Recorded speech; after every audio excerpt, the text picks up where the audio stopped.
Hello नमस्कार दोस्तों, आपका स्वागत है आपके अपनी यूट्यूब चैनल सचिन टीच पर। तो स्टूडेंट्स, आपके लिए हम लेकर आ चुके हैं कक्षा 12वीं विषय हिंदी के लिए अर्धवार्षिक परीक्षा 2021-22 के लिए पेपर। जी हाँ दोस्तों, बहुत ही इंपॉर्टेंट क्वेश्चन पेपर होने वाला है। तो दोस्तों इस वीडियो को लास्ट तक जरूर देखिएगा। आपको क्वेश्चन जो आने वाला है 80 नंबर का आने वाला है, आपको समय 3 घंटे का जी मिलेगा। ठीक है दोस्तों, तो दोस्तों पूरा जो है हम पेपर बताने वाले हैं, इस वीडियो को लास्ट तक देखिएगा। अगर आपने इस वीडियो को लास्ट तक देख लिया तो आपके 70 से 80 नंबर पक्के हो जाएंगे। ठीक है दोस्तों, इसमें बहुत ही ज़्यादा इंपॉर्टेंट क्वेश्चन आपको बताया जा रहा है। तो दोस्तों चलिए शुरू करते हैं बिना किसी देरी के। और अगर आपने हमारे चैनल को सब्सक्राइब नहीं किया तो सब्सक्राइब जरूर कर लीजिएगा और बेल आइकन को दबाना बिल्कुल भी मत भूलिएगा, क्योंकि हम आपके लिए लगातार वीडियो लाते रहते हैं। तो चलिए शुरू करते हैं। तो दोस्तों सबसे पहले यहाँ आपको देखने को मिल जाते हैं सही विकल्प। ठीक है दोस्तों, सही विकल्प में आपको दिया हुआ है अच्छे अध्यक्ष के दिमाग की हालत इस तरह की चटनी के समान होनी चाहिए, तो नवरत्न चटनी के समान होनी चाहिए। 1 नैनोमीटर का साइज मानव बल के हिस्से के बराबर होता है, 50,000वें हिस्से के बराबर होता है। फिर यह दिया है छतवे छबते कुटीर कहूँ रम्य जमुना के तीर कहा है, तो किसने कहा है? ठीक है जी, आपको बताना है। फिर आता है तीली फक फक करके बुझ गई, इस वाक्य में फक फक शब्द है, तो फक फक शब्द क्या है ये आपको बताना है। फिर आता है दोस्तों आपका अगला क्वेश्चन, यहाँ आपको देखने को मिल जाता है तुम थक ना बैठो कविता के रचनाकार कौन है? तो जय कुमार जलज हैं। फिर आगे चलते हैं दोस्तों, तो आपका खालिस्तान देखने को मिल जाता है। रोज सुबह पैसेंजर आने से पहले गणेशी गरम गरम जलेबी बनाता था। ठीक है, फिर आता है यशोधरा उच्च कोटि का गद्य काव्य है। ठीक है, फिर यहाँ आपको देखने को मिल जाता है आपका अगला क्वेश्चन, यहाँ आपको खालिस्तान में तुम्हें सॉरी दोस्तों यहाँ पद काव्य आएगा, तुम खालिस्तान में तुम्हें कोई सुख न दे सकता जीवन जीवन इसमें आंसर आएगा। फिर आता है नदी के दीप उपन्यास किसका प्रकार है? तो किसका प्रकार ये आपको बताना है। मस्जिद मंदिर खालिस्तान ने इंसान को कैद कर लिया है। ठीक है, फिर आता है दोस्तों आपका अगला प्रश्न, यहाँ आपको सत्य असत्य बताना है। ठीक है, श्री राम का नाम मुक्ति का दाता है, ये आपको बताना है। फिर आता है देहे धरे का फल सही है कि परोपकार करे। 8 400 400 400। जी हाँ, याद कर लीजिए व्हाट्सअप नंबर, क्योंकि अब आपके मैथ या फिजिक्स केमिस्ट्री बायोलॉजी का सवाल हो, कोई भी डाउट या प्रश्न हो, उसका वीडियो सॉल्यूशन मिलेगा सीधे आपके व्हाट्सअप पर। बस डाउटनेट का 8 400 400 400 मोबाइल नंबर सेव कीजिए, चैट पर क्लिक कीजिए और जो भी आपका सवाल है उसका फोटो लीजिए और क्रॉप कीजिए और तुरंत वीडियो सॉल्यूशन मिलेगा आपको व्हाट्सएप पर।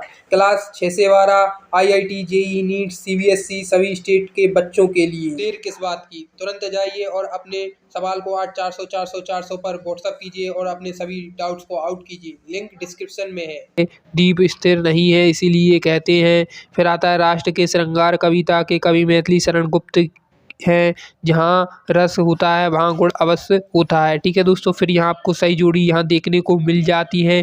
फिर यहाँ एक वाक्य में उत्तर आपको देखने को मिलता है। तो क्वेश्चन दोस्तों आपको अच्छे से देखना है, यही आपके क्वेश्चन जो है पेपर में आ सकते हैं। दोस्तों एक एक क्वेश्चन बता रहा हूँ, पूरे आपको ध्यान से देखना है, यही पेपर में आ सकते हैं।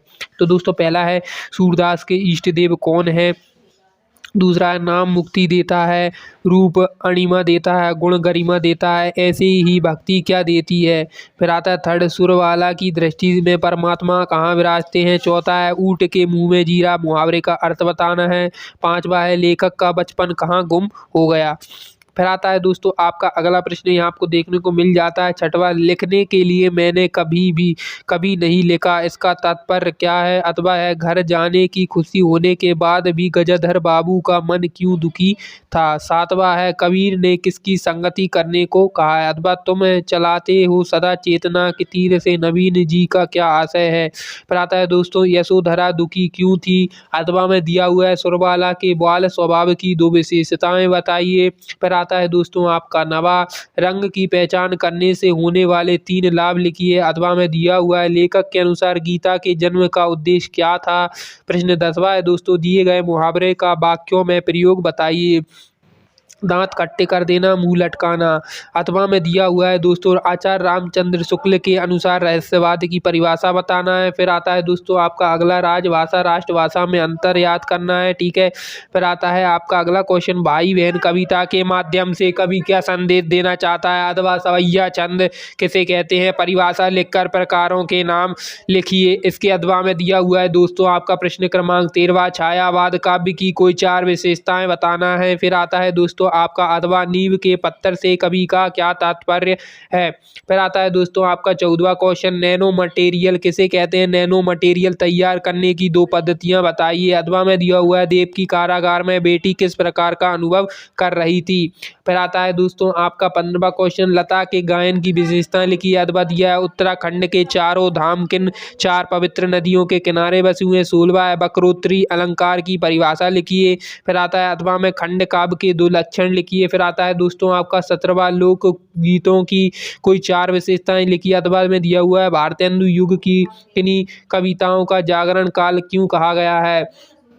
18वां दिया है दोस्तों, छायावाद रहस्यवाद में क्या अंतर है लिखिए। अथवा उनको पुकारता हूँ कविता में केंद्रीय भाव लिखिए।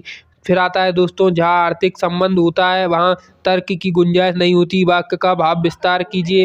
फिर आता है दोस्तों, स्वयं प्रकाशित होकर दूसरों को प्रकाशित करने की क्षमता मनुष्य की किन विशेषताएं होती हैं। अथवा प्रगतिवाद युग की 4 विशेषताएं लिखिए। फिर आता है 21वां, नाटक और एकांकी में कोई 4 अंतर लिखना है। अथवा में दिया है, जीवनी तथा अथवा आत्मकथा में अंतर। फिर आता है 22वां क्वेश्चन, आचार्य रामचंद्र शुक्ल का आपको याद करके जाना है। इसके अथवा में मीराबाई का याद करके जाना है, ठीक है। फिर आपको संदर्भ प्रसंग देखने को मिल जाते, गद्यांश पद्यांश देखने को मिल जाते, इनके संदर्भ प्रसंग आपको करना है। फिर आता है आपको अगला क्वेश्चन जो कि है निबंध। निबंध आपको लिखना है पर्यावरण संरक्षण पर, ठीक है दोस्तों, प्रदूषण पर। फिर आता है दोस्तों आपको ये एक पत्र लिखना है नगर पालिका अध्यक्ष को जल अनियमित पूर्ति के संबंध में, ठीक है दोस्तों। तो ये आपके लिए बहुत ज़्यादा इंपॉर्टेंट क्वेश्चन पेपर था। तो दोस्तों आशा करता हूँ वीडियो पसंद आई होगी। वीडियो पसंद आई तो इस वीडियो को लाइक जरूर करें, शेयर जरूर करें। और आपको बता दें दोस्तों, ये सिर्फ इंपॉर्टेंट क्वेश्चन पेपर है, ना कि रियल पेपर, ठीक है दोस्तों। इसमें बहुत ज़्यादा इंपॉर्टेंट क्वेश्चन बताए गए हैं।